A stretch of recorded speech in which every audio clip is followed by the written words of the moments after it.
இந்த தீவிர திருத்த பணி என்பது ஒவ்வொரு வருடமும் வர்றது இல்லை, எப்பொழுதோ ஒரு முறை வருவது. ஆக்டில் இருக்கிற விஷயம், இந்திய அரசியலமைப்பு சட்டத்தில் இருக்கிற விஷயம்.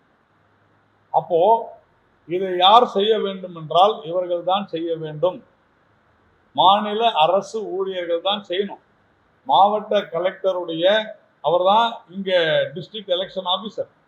அப்போ இது எல்லாமே அவர்களுடைய ஒப்புதலின் பெயர்ல இப்படித்தான் நடக்க வேண்டும் என்பதற்காக செய்யப்பட்டிருக்கிற ஒரு விஷயம். ரெண்டாவது, அவர்களுக்கு எப்படி பணி நேரமோ அது மாதிரிதான் மக்களும் பணி நேரத்தில் வெளியே போயிருப்பாங்க. ஏன் நீங்க இதை பணி நேரம் முடிந்த பிறகு போகணும்னு சொல்றாங்க அப்படின்னு சொன்னா அதான் காரணம். அதே போலத்தான் அந்த ஆக்ட்லயே இருக்குது, யார பிஎல்ஓ போடணும் நியமிக்கணும் என்பது ஆக்டில் இருக்குது. அதை புரிஞ்சுங்க. இது எல்லாமே நம்முடைய ஜனநாயகத்தை காப்பாற்றக்கூடிய ஒரு முறைகள்.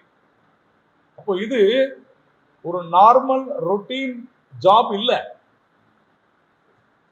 அப்போ அவர்களுடைய கடமை இது. அந்த கடமையை நாங்கள் செய்ய மாட்டோம் என்று அவர்கள் சொல்ல முடியாது, சொல்லவும் மாட்டார்கள். ஏனென்றால் அவர்களுக்கு தெரியும். சாதாரண எலெக்ஷன் டைம்ல பாத்தீங்கன்னா எலெக்ஷன் ஒர்க், எலெக்ஷன் டியூட்டி, அந்த எலெக்ஷன் டியூட்டி எப்படி இருக்குன்னு சொன்னா central government employees, school teachers, அதே மாதிரி பேங்க் எம்ப்ளாயிஸ் எல்லாருமே இருப்பாங்க.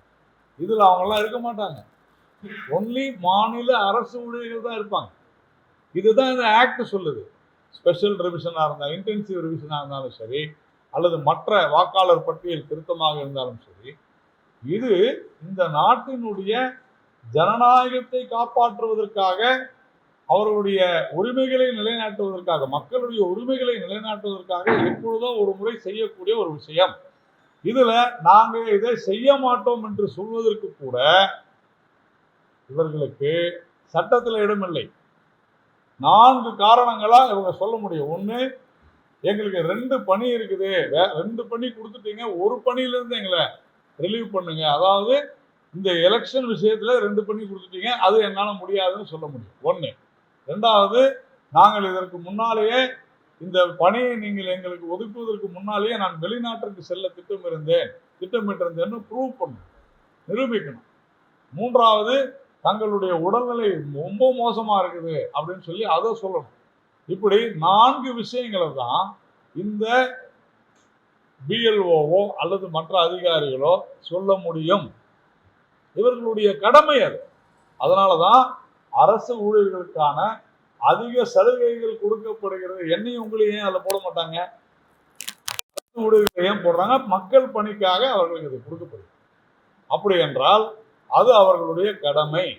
அதனால இங்க நான் ஏற்கனவே சொன்னேன், அந்தந்த பிஎல்ஓ அவங்க அந்த பகுதியை சார்ந்தவர்களாகத்தான் இருப்பார்கள். இந்த வேலையே 5 மணிக்கு மேல போக வேண்டிய வேலை தான். அப்ப நீங்க இதுல அதையெல்லாம் ஏற்றுக்கொண்டு தெரிந்து கொண்டு, அப்படி அவர்களை ஒருவேளை அவர்களால் முடியவில்லை என்று சொன்னால் யார் அவர்களை சரி செய்ய வேண்டும் அப்படின்னா அதுவும் மாநில அரசு அதிகாரிகள் தான். புரிஞ்சது இல்லை உங்களுக்கு? அதுவும் மாநில அரசு அதிகாரிகள் தான். அப்படி இருக்கும் பொழுது இதை தூண்டி விடுவது யார் அப்படின்னா அரசு தான். அதை தான் நாங்க சொல்றோம். ஒரு அரசு செயல்படுத்த வேண்டிய அரசு, தேர்தல் ஆணையத்தினுடைய அரசியலமைப்பு சட்டத்தின்படி அதிகாரம் மிக்க அந்த ஆணையத்தினுடைய உத்தரவை நிறைவேற்ற வேண்டிய முழு பொறுப்பும் அரசாங்கத்திற்கு இருக்கிறது. அதற்கு முதலமைச்சர் தான் பொறுப்பேற்று. அதுதான் முதலமைச்சர் சொல்றாரு. ஒரு பிஎல்ஓக்கு 12 அங்கீகரிக்கப்பட்ட கட்சியினுடைய 12 பிரமுகர்கள் இருக்காங்க. ஒரு பூத்துக்கு 1200 ஓட்டு வீதம் ஒரு குற்றச்சாட்டு எடுத்திருக்கு திராவிட முன்னேற்ற கழக நிர்வாகிகள். குறிப்பா ஒரு பூத்துக்கு 1200 ஓட்டுனா 100 ஓட்டு வீதம் பிரிச்சு ஒரு பிஎல்ஓ போற மாதிரி சொல்றாங்க. சார், பிஎல்ஓ 2 போக முடியாது சார். அவங்க அரசியல் கட்சியினுடைய பிஎல்ஏ பூத் ஏஜென்ட்ஸ். இதை பாருங்க, இப்போ நான் தான் உங்களுக்கு சொன்னேன், இது நாங்கள் போட்டிருக்கிற இது எங்களுடைய அத்தனை பிஎல்ஏ 2, அதாவது வாக்குச்சாவடி முகவர்கள், வீடு வீடாக செல்லக்கூடியவர்கள், பூத்துல இருக்கிறவங்க இதை நம்ம கொடுக்குறோம். இதுல முழுக்க என்ன செய்யணும்னு நாம சொல்லியிருக்கோம். திமுகவாக இருந்தாலும் சரி, அதிமுகவாக இருந்தாலும் சரி, பாஜகவாக இருந்தாலும் சரி, அவர்கள் பிஎல்ஓவோட போவாங்க, கோஆர்டினேட் பண்ணுவாங்க. ஒரு பிஎல்ஓ வந்து ஒரு பிஎல்ஏ 2 போலாம் ஒரு கட்சியில போலாம் சார். ஆனா 12 பேர் போறாங்களாமே. இல்ல அதான் சொல்றேன்ல. ஒரு விதம் போற மாதிரி ஒரு குற்றச்சாட்டு வருது. இல்ல அப்படி இல்ல, நீங்க அது பிஎல்ஓனுடைய சௌகரியம். அவர் 10 பேர் கூட போனா அவர் வந்து என்ன பண்ண முடியும்? அது இல்ல விஷயம். பிஎல்ஏ 2 அப்படின்னு சொல்றது அதுவும் தேர்தல் ஆணையத்தினால் அங்கீகரிக்கப்பட்டது. புரிஞ்சுங்க. 10 பேர் 20 பேர்லாம் இல்லைங்க, ஒரு பூத்துக்கு ஒருத்தர் தான். இல்லைங்க, அதுதான் சொல்றேன். நீங்க போறாங்க வராங்கன்னு ஸ்பெசிபிக்கான குற்றச்சாட்டு இல்லாத நான் ஒன்றும் செய்ய முடியாது. அப்படி இருந்தால் அதான் மறுபடியும் அந்த புகார் யார்கிட்ட போகும்? பிஎல்ஓக்கு மேல இருக்கிறவங்க. நான் அந்த லிஸ்டையே உங்களுக்கு சொன்னேன். பிஎல்ஓக்கு மேல அசிஸ்டன்ட் எலக்ட்ரல் ரெஜிஸ்டர் ஆஃபீஸருக்கு போகும்.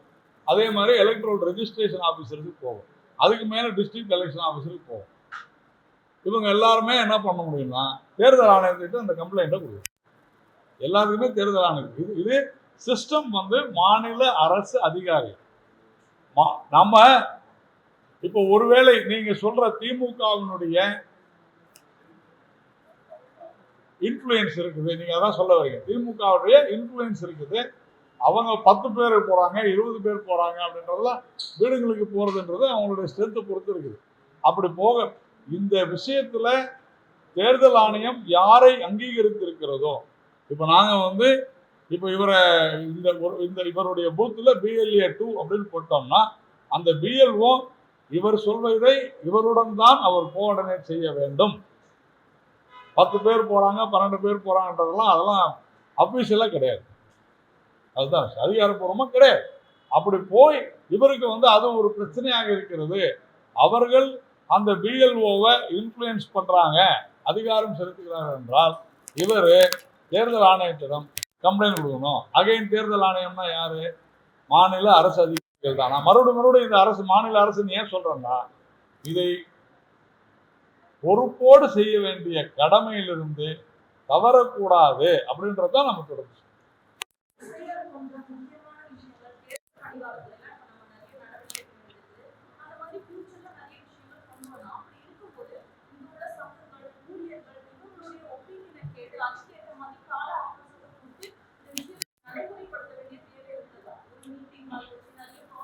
நான் உங்களுக்கு ஏற்கனவே சொன்னேன், தமிழ்நாட்டை விட பெரிய மாநிலம் பீகார், தமிழ்நாட்டை விட அதிக மக்கள் தொகை கொண்ட மாநிலம் பீகார், தமிழ்நாட்டை விட அதிக வாக்காளர்களை கொண்ட மாநிலம் பீகார்.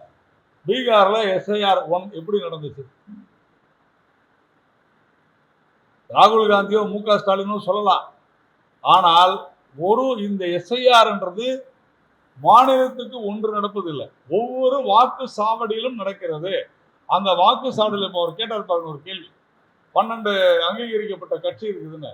அந்த ஒவ்வொரு வாக்கு சாவடியில் இருக்கக்கூடிய அனைத்து அரசியல் கட்சியினுடைய, ராகுல் காந்தியினுடைய கட்சியினுடைய ஊழியர், தொண்டர் அல்லது அந்த பகுதியினுடைய தலைவர் அவர் கையெழுத்து போட்டு கொடுக்கிறாரு. எஸ்ஐஆர் சிறப்பாக நடைபெற்றது, எனக்கு எந்த எதிர்ப்பும் இல்லை, எங்களுக்கு எந்த விதமான மேல்முறையீடும் இல்லை, கையெழுத்து போட்டு கொடுத்துருக்கிறாரு. நடந்துச்சா இல்லையா? இதை விட பெரிய மாநிலத்துல